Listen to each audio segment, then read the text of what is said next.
Good afternoon po family mga ka-piyesta mga ka-followers. Duty na naman po tayo. Kaya araw-araw piyesta na naman po Quezon City Drug Treatment and Rehabilitation Center.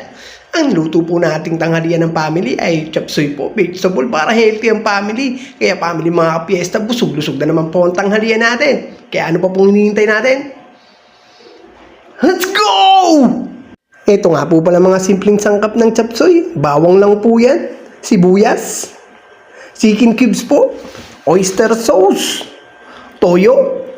Ito po yung mga gulay niya. Sayote po, carrots, bagu beans, cauliflower po, repolyo.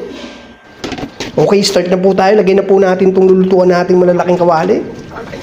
Sinindihan na rin po natin yan at nilagyan na po natin ng mantika. Siyempre, at magigisa na po tayo ng bawang, sibuyas.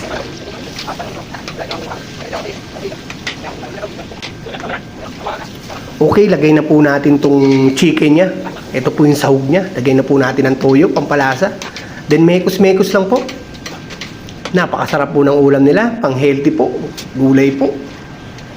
Lagay na po natin itong mga gulay niya. Carrots po. Ito mga cauliflower niya. Lagay ko na rin po.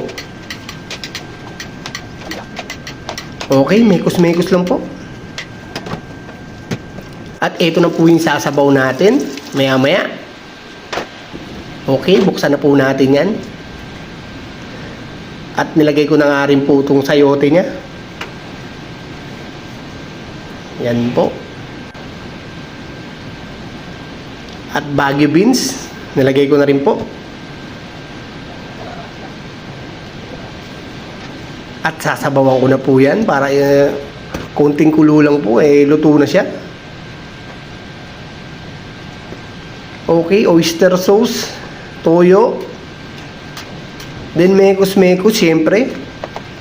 Mekos-mekos lang po. Wow, grabe. Gulay. Napakasarap po ng gulay.